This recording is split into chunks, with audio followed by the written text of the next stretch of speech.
साथियों नमस्कार। आप सभी का पुनः सुभी क्लासेस के ऑनलाइन प्लेटफॉर्म पर हार्दिक स्वागत अभिनंदन है।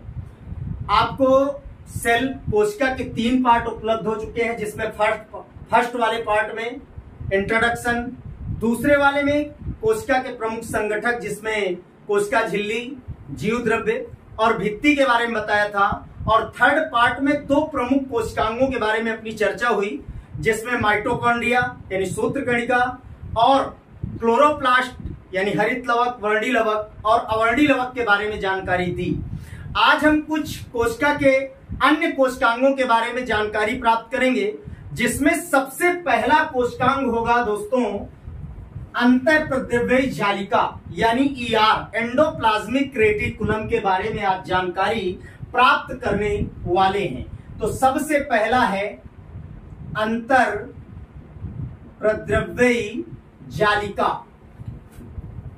जालिका यानी जिसे क्या कहा जाता है, ईआर यानी एंडोप्लाज्मिक रेटिकुलम।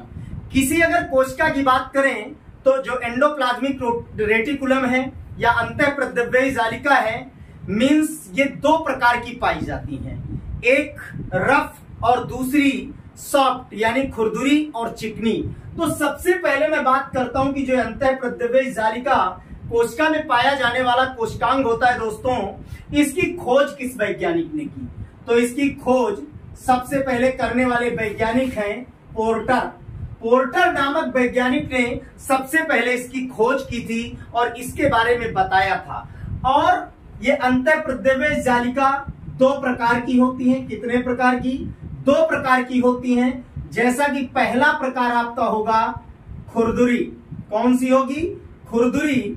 और दूसरा आपका प्रकार होगा चिकनी, यानी 2 प्रकार की पाई जाती है, यानी खुरदुरी अंतःप्रद्रव्य जालिका और चिकनी अंतःप्रद्रव्य जालिका। अंतर यह होता है कि जो खुरदुरी अंतःप्रद्रव्य जालिका होती है, इसमें राइबोसोम जो कणिका युक्त होते हैं, इनकी उपस्थिति पाई जाती है और ये लगे होते हैं, जबकि चिकनी में राइबोसोम जो होते हैं ये अनुपस्थित होते हैं। राइबोसोम क्या होते हैं? अनुपस्थित होते हैं चिकनी में, और जबकि खुरदुरी में राइबोसोम दोस्त क्या होते हैं? उपस्थित पाए जाते हैं। अब ये है क्या? ये करती क्या है? तो कोशिका जो होती है, कोशिका के अंतःकंकाल का निर्माण क्या करती है? तो यहां एरो साइन लगा के लिखता हूं। जो कोशिका होती है, सेल होती है, तो कोशिका के अंतःकंकाल का निर्माण, कोशिका के अंतःकंकाल का निर्माण किया जाता है अंतःप्रद्रव्य जालिका के द्वारा। अंतःप्रद्रव्य जालिका जो होती है, ये किसमें उपस्थित होती है? तो यूकैरियोटिक कोशिकाओं में। किसमें उपस्थित होती है? यूकैरियोटिक कोशिकाओं में इसकी उपस्थिति पाई जाती, यूकैरियोटिक कोशिकाओं में उपस्थित होती है। मीन्स यूकैरियोटिक कोशिकाओं का मतलब क्या होता है? तो हमने जाना 2 प्रकार के जीवधारी हैं केंद्रक की उपस्थिति के आधार पर। एक होते हैं जिनमें केंद्रक अल्पांशतः विकसित या विकसित होता है, जो प्रोकैरियोट कहलाते हैं। दूसरे जिनमें केंद्रक पूर्ण विकसित होता है, वो सभी प्राणी यूकैरियोट कहलाते हैं। तो कहने का मतलब यूकैरियोटिक कोशिकाओं में उपस्थिति पाई जाती है, कोशिका के अंतःकंकाल का निर्माण करती है। खोज पोर्टर नामक वैज्ञानिक ने की। ये 2 प्रकार की होती है, खुरदुरी और चिकनी। अब उसके बाद हम करते हैं कि जो सतह पर राइबोसोम पाए जाते हैं और जो आपकी ईआर एंडोप्लाज्मिक रेटिकुलम जो रफ है, वो कार्य क्या करती है? तो इसके अगर हम कार्य की बात करें तो प्रोटीन का संश्लेषण, क्या कार्य किया जाता है? प्रोटीन संश्लेषण का कार्य किया जाता है। क्या किया जाता है?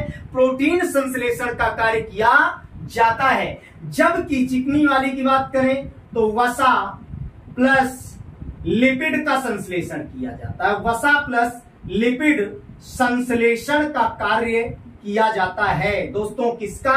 वसा एवं लिपिड्स के संश्लेषण का कार्य खुरदुरी जो अंतःप्रद्रव्य जालिका होती है, प्रोटीन का संश्लेषण करने का कार्य करती है, जबकि जो चिकनी अंतःप्रद्रव्य जालिका होती है, लिपिड और वसा के संश्लेषण का कार्य करती है।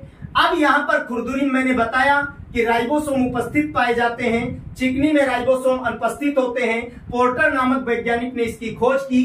कोशिका के अंतःकंकाल का निर्माण करती है, प्रोकैरियोटिक कोशिकाओं में उपस्थिति होती है। अगर इसको हम परिभाषित करना चाहें तो परिभाषित किस प्रकार से करेंगे, तो एक ओर क्या होता है केंद्रक कला और दूसरी ओर केंद्रक भित्ति से जुड़ी होती है। मीन्स इसको कि अगर परिभाषित करें कि मीन्स अंतःप्रद्रव्यी जालिका क्या होती है, तो एक ओर केंद्रक कला से, दूसरी ओर क्या होता है कि केंद्रक भित्ति से जुड़ी होती है। किससे? एक तरफ केंद्रक कला और दूसरी तरफ किससे? तो भित्ति से। किसकी भित्ति से? केंद्रक की भित्ति से। दूसरी तरफ केंद्रक भित्ति से जुड़ी संरचना को हम क्या कहते हैं? अंतःप्रद्रव्यी जालिका कहते हैं। अगर इसको हम जानना चाहें तो किसी भी कोशिका को देखते हैं तो आप सभी ने देखा होगा कि इस प्रकार से मध्य में क्या पाया जाता है? केंद्रक पाया जाता है। क्या पाया जाता है दोस्तों? केंद्रक पाया जाता है। और आपने इस प्रकार की कुछ संरचनाओं को देखा होगा, जो इस प्रकार की बनी होती है संरचना, वो क्या कहलाती? अंतःप्रद्रव्यी जालिका कहलाती है। अगर इस प्रकार के कण उपस्थित होते हैं तो ये राइबोसोम कहलाते हैं, अर्थात ये खुरदुरी होती है। और जिनमें राइबोसोम की उपस्थिति नहीं होती है वो चिकनी अंतःप्रद्रव्यी जालिका के नाम से जानी जाती हैं। तो ये रहा आपके सामने किसका परिचय? अंतःप्रद्रव्यी जालिका का परिचय। अंतःप्रद्रव्यी जालिका का परिचय आपको प्राप्त हुआ। दूसरे नंबर पे मैं बात करता हूं कोशिका के एक बहुत ही प्रमुख कोशिकांग की बात। इधर अपन बात कर लेते हैं सेकंड नंबर। जैसे फर्स्ट नंबर ये था जिसे कहा जाता है गोल्जी काय। क्या कहा जाता है? गोल्जी काय, या दूसरी भाषा में कह दें Golgi body. Golgi body means आप सभी समझ रहे होंगे, काय काय माने शरीर और बॉडी माने शरीर, तो गोल्जी काय कह दो या गोल्जी बॉडी कह दो। सबसे पहले मैं बात करता हूं कि इस कोशिकांग की खोज किसने की, तो सीधा सा गोल्जी काय नाम है। तो इसकी खोज करने वाले वैज्ञानिक का नाम भी इसी आधार पर है। क्या नाम है? Camillo Golgi. क्या नाम है? कैमिलो गोल्जी नामक वैज्ञानिक ने इसकी खोज की। कब की? तो 1898 में, यानी 1898 में कैमिलो गोल्जी नामक वैज्ञानिक के द्वारा दोस्तों क्या की गई? इसकी खोज की गई। अब होता क्या ये है, अगर इसकी हम बात करें कि जो गोल्जी काय है ये क्या होता है, कार्य क्या करता है, तो जो अपना केंद्रक होता है, जैसे केंद्रक के पास अभी मैंने बताया कि केंद्रक कला और केंद्रक भित्ति से जुड़ी हुई इस प्रकार की संरचनाएं अंतःप्रद्रव्यी जालिका कहलाती हैं। तो दोस्तों उसी तरह से अगर गोल्जी काय की बात करें, गोल्जी बॉडी की, जिसकी खोज कैमिलो गोल्जी नामक वैज्ञानिक ने की, तो कैमिलो गोल्जी नामक वैज्ञानिक ने 1898 में इसकी खोज की। तो ये केंद्रक के पास रंजित जालिकावत संरचना होती है। अगर परिभाषित करने के लिए डेफिनेशन दे दी जाए, डिफाइन के लिए, तो आप क्या लिखेंगे कि केंद्रक के पास रंजित जालिकावत संरचना, केंद्रक के पास रंजित जालिकावत संरचना को क्या कहते हैं? बिल्कुल छोटी सी डेफिनेशन है कि केंद्रक के पास रंजित जालिकावत संरचना जो है उसे क्या कहा जाता है? उसे हम कहते हैं गोल्जी काय। अब ये जो गोल्जी काय होता है अमूमन कोशिका में इसका क्या साइज होता है, तो इसका अगर व्यास की हम बात करें तो 0.5 से 1.0 मिलीमीटर का होता है। अगर हम इसके साइज की बात करें तो साइज किसमें देखते हैं? व्यास में। कितना? 0.5 म्यूएम। म्यूएम का मतलब आप जानते हैं मिली माइक्रोन कहा जाता है, और उसके अलावा 1.0 म्यूएम, यानी इस व्यास में इसकी उपस्थिति प्रत्येक कोशिका में पाई जाती है। कार्य की अगर बात करें तो ग्लाइकोप्रोटीन व ग्लाइकोलिपिड का निर्माण स्थल माना जाता है। क्या कार्य करता है? तो ग्लाइकोप्रोटीन ग्लाइकोप्रोटीन व ग्लाइकोलिपिड का निर्माण स्थल माना जाता है। क्या माना जाता है दोस्तों? निर्माण स्थल माना जाता है। पुनः रिपीट करता हूं कि गोल्जी काय यानी कैमिलो गोल्जी नामक वैज्ञानिक ने 1898 में इसको खोजा। केंद्रक के पास रंजित जालिकावत संरचना, साइज या व्यास की बात करता हूं तो 0.5 से 1.0 म्यूयम यानी मिली माइक्रोन व्यास का होता है। ग्लाइकोप्रोटीन व ग्लाइकोलिपिड का निर्माण स्थल होता है। उसके बाद तीसरे हम बात करते हैं कोशिकांग की, जिसके बारे में अभी मैंने आपको बताया था कि केंद्रक में अंतःप्रद्रव्य जालिका इस प्रकार की संरचना, और मैंने कहा इस प्रकार के जो कण लगे होते हैं ये राइबोसोम कहलाते हैं। इनको राइबोसोम के नाम से जाना जाता है। उसी राइबोसोम की हम बात करते हैं। एक बार आप ठीक से देख सकते हैं दोस्तों, आपके सामने है, और उसके बाद मैं इसको हटा करके साफ करके और राइबोसोम की बात आपके सामने रखने वाला हूं। तो राइबोसोम की बात करते हैं तो एक कणिका में संरचनाएं पाई जाती हैं। प्रत्येक कोशिका में कैसी होती हैं? कणिका में जो संरचनाएं होती हैं उन्हें क्या कहा जाता है? राइबोसोम कहा जाता है। क्या कहा जाता है? राइबोसोम कहते हैं। अब यहां पर तीसरे नंबर के कोशिकांग की बात है, राइबोसोम। राइबोसोम खोज जॉर्ज पैलेट किसने किया? जॉर्ज पैलेट नामक वैज्ञानिक ने खोज जॉर्ज पैलेट नामक वैज्ञानिक ने क्या की? इसकी खोज की 1953 में। कब की? 1953 में जॉर्ज पैलेट नामक वैज्ञानिक ने इसको खोजा। अब होता क्या है कि ये राइबोन्यूक्लिकम व प्रोटीन से बने होते हैं। किसका किसका संगठन होता है? तो इनका जो निर्माण होता है, जो ये बने होते हैं, निर्माण किससे? राइबोन्यूक्लिक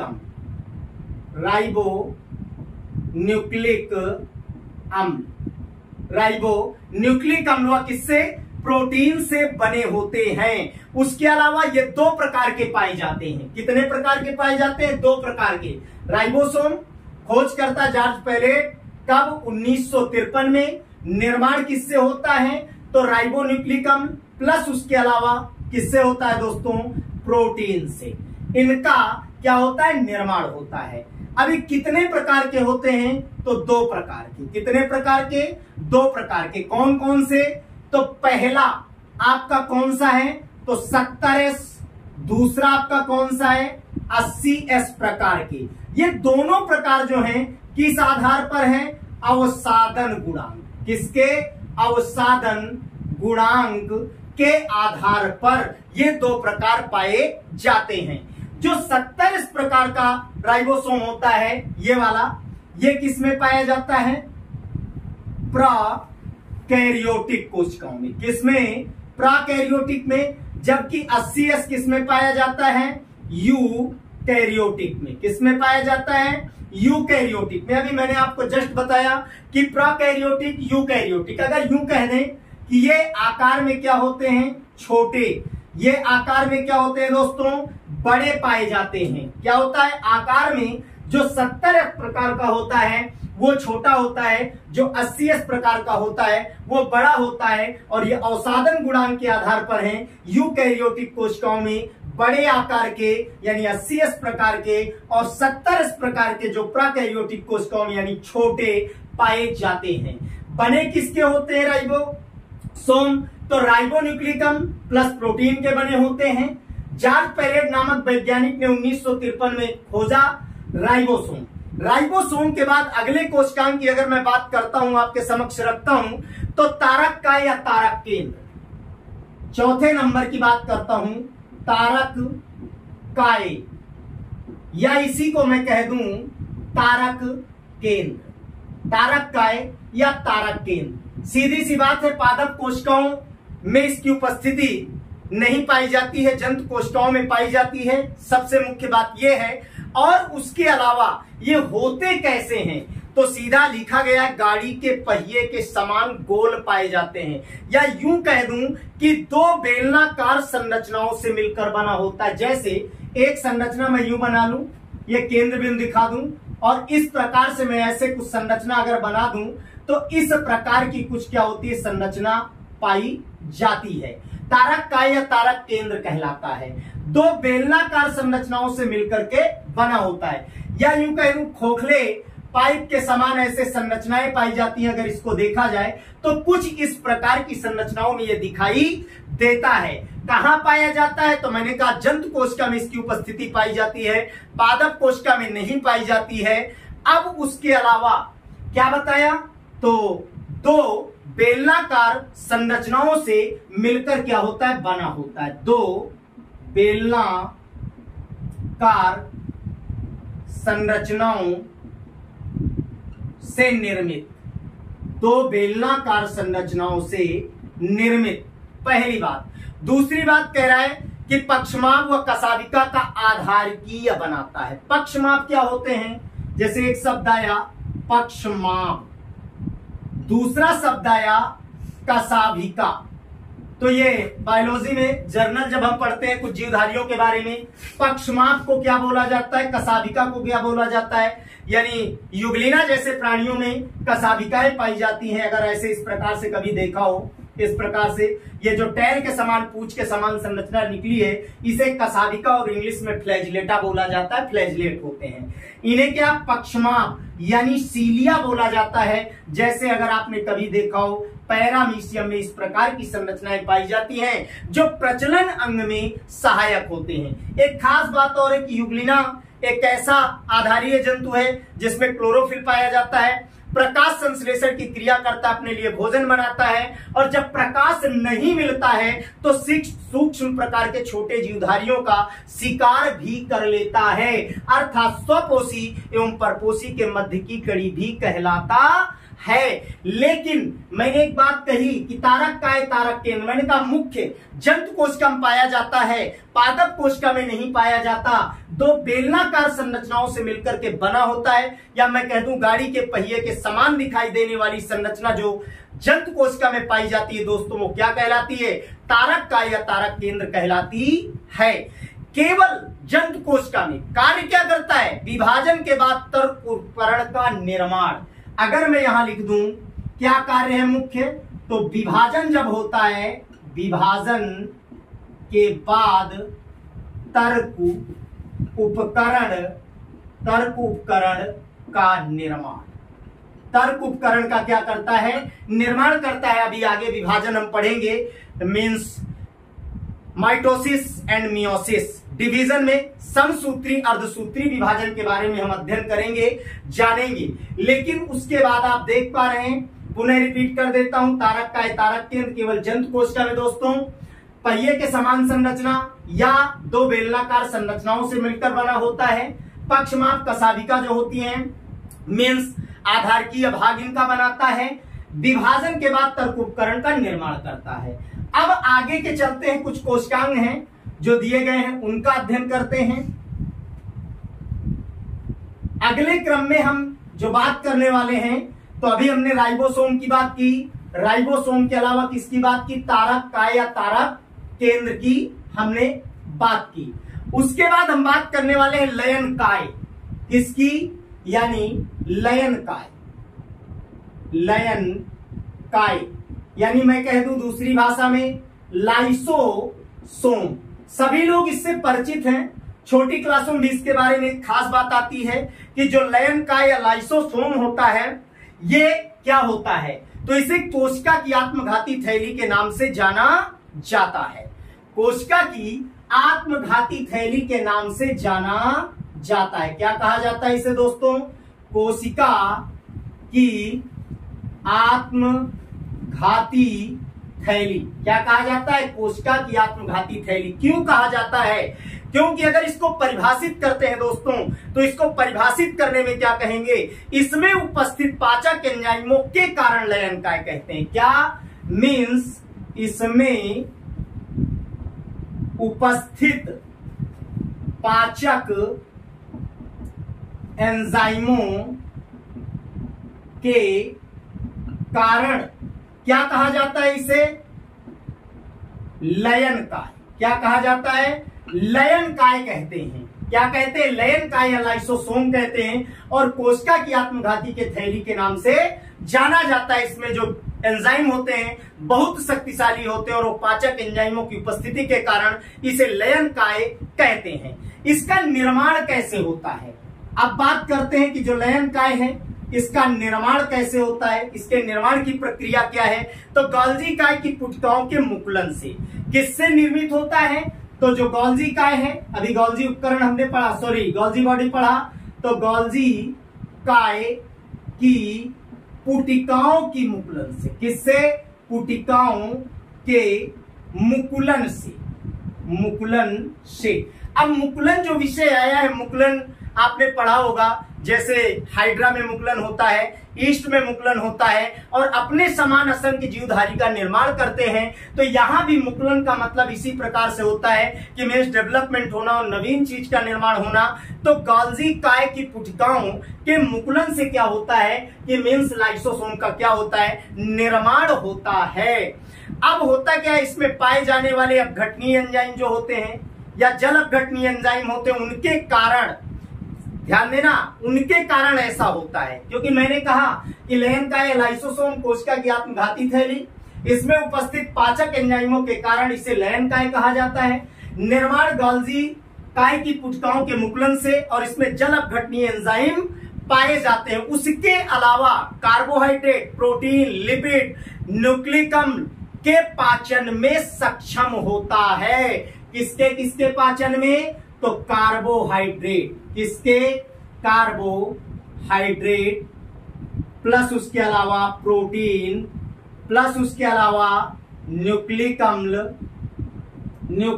अम्ल या आदि अन्य के पाचन में क्या होता है? सहायक होता है। लिपिड के भी पाचन में सहायक होता है। तो पुनः एक बार आप सभी देख लें, इसको जान ले, इसको लयनकाय लाइसोसोम कोशिका की आत्मघाती थैली। दोस्तों, इसमें उपस्थित पाचक एंजाइमों के कारण लयनकाय कहा जाता है। निर्माण गोल्जी काय की पुटिकाओं के मुकुलन से कार्बोहाइड्रेट, प्रोटीन व न्यूक्लिक अम्ल जो होते हैं इनका भी पाचन करने में सक्षम होता है। उसके बाद छठा नंबर आपका आता है रसधानी। रसधानी या रिक्तिका कह दिया जाए तो देखिए, जंतु कोशिकाओं में वैसे अनुपस्थित होती हैं, जंतु कोशिकाओं में पाई नहीं जाती, अल्पांशतः छोटी छोटी असंख्य पाई जाती है रिक्तिकाएं या रसधानी। जबकि पादप कोशिका की अगर हम बात करें तो पादप कोशिका में बड़े आकार की रिक्तिकाएं या रसधानियों की उपस्थिति केंद्रक के अगल बगल पाई जाती है। एक हो सकती है या संख्या में दो हो सकती है, लेकिन बड़े आकार की होती है। तो याद रखेंगे, रसधानी सिर्फ किसमें? पादप कोशिका। किसमें? पादप कोशिका में उपस्थित, पादप कोशिकाओं में इनकी उपस्थिति पाई जाती है। कोशिका द्रव्य के बीच बीच में पाए जाने वाले रिक्त स्थान को रिक्तिका या रसधानी कहा जाता है। किसमें? जो कोशिका है, यहाँ ये कोशिका द्रव्य भरा हुआ है दोस्तों, क्या है ये? साइटोप्लाज्म है आपका। तो ये सारा का सारा साइटोप्लाज्म है। ये जो रिक्त स्थान आपको दिखाई देता है इसे ही रिक्तिका या रसधानी के नाम से जाना जाता है। उसके बाद रिक्तिका को घेरने वाली झिल्ली को क्या कहा जाता है? टोनोप्लास्ट कहा जाता है। जो रिक्तिकाएं हैं इसको जो झिल्ली घेरती है उसे टोनोप्लास्ट कहते हैं। क्या कहते हैं? टोनोप्लास्ट कहते हैं। इसमें भरे द्रव्य को क्या कहा जाता है? कोशिका रस। जो अदृश्य होता है, दिखाई नहीं देता है, उसे क्या कहा जाता है? सेल सैप या कोशिका रस कहा जाता है। क्या कहा जाता है भाई? कोशिका रस, या दूसरी भाषा में सेल सैप के नाम से जाना जाता है। होता क्या है? अधिकांश अपशिष्ट पदार्थों का संचय। क्या इसमें अधिकांश अपशिष्ट पदार्थों का संचय होता है? वो अपशिष्ट पदार्थ क्या कहलाते हैं? एरगास्टिक।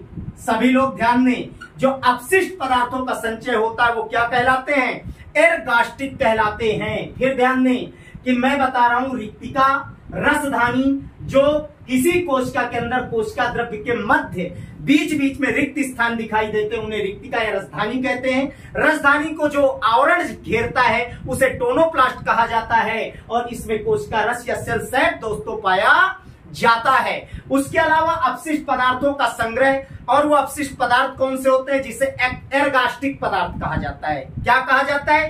एरगास्टिक पदार्थ, एरगास्टिक पदार्थ कहा जाता है। उसके अलावा कार्बोहाइड्रेट, एमिनो अम्ल, टार्टिक अम्ल, सिट्रिक अम्ल इत्यादि होते हैं। क्या क्या पाया जाता है? तो टार्टिक अम्ल, टार्टिक अम्ल, उसके अलावा सिट्रिक अम्ल, और सिट्रिक अम्ल के अलावा कार्बोहाइड्रेट, एमिनो अम्ल आदि पाए जाते हैं। कार्बोहाइड्रेट भी पाया जाता है, एमिनो अम्ल भी पाया जाता है। कार्य की अगर मैं बात करूं, इसके कार्य की बात करूं, तो कार्य क्या है? तो कोशिका को स्फीत अवस्था से बचाना। कार्य क्या है? कोशिका को किससे? स्फीति अवस्था से बचाना। किससे? स्फीति अवस्था से बचाना। ये क्या होता है? इसका कार्य होता है। अब अंतिम बिंदु है आपका 7वें पॉइंट पे चलते हैं, जिसे हम कहते हैं सूक्ष्मकाय। एकल कला से घिरी थैली के समान संरचना सूक्ष्मकाय कहलाती है। क्या? सूक्ष्मकाय। क्या? एकल कला से घिरी जो थैली के समान संरचना है सूक्ष्मकाय कहलाती है। निर्माण अंतः प्रद्रव्य जालिका व गाल्जी काय से होता है। एकल कला से घिरी थैली के समान संरचना, क्या कहते हैं इसे? क्या कहते हैं इसे भाई? इसे सूक्ष्मकाय कहा जाता है। और अगर इसके निर्माण की बात करें, निर्माण कैसे होता है, तो इसका जो निर्माण होता है अंतः प्रद्रव्य जालिका व गाल्जी काय के टूटने से। अंतः प्रद्रव्य जालिका प्लस गाल्जी काय के टूटने से निर्माण होता है। और ये दो प्रकार के पाए जाते हैं, परऑक्सीसोम, ग्लाइऑक्सीसोम। कितने प्रकार के होते हैं? यहां लिख देता हूं। पहला परऑक्सीसोम, और दूसरा लिख देता हूं ग्लाइऑक्सीसोम, ग्लाइऑक्सीसोम। तो इस तरह से आज हमने कोशिका के 7 कोशिकांगों के बारे में अध्ययन किया, जिसमें से मैंने आपको बताया सबसे पहले एंडोप्लाज्मिक रेटिकुलम, दूसरा गोल्जी का या गोल्जी बॉडी, तीसरा राइबोसोम, चौथा तारक काय या तारक केंद्र, और अगला लयन काय और रसधानी या रिक्तिका और सूक्ष्म काय। तो दोस्तों आज यहीं तक। अगर वीडियो अच्छा लगा है तो लाइक करें, सब्सक्राइब करें और पढ़ें। तब तक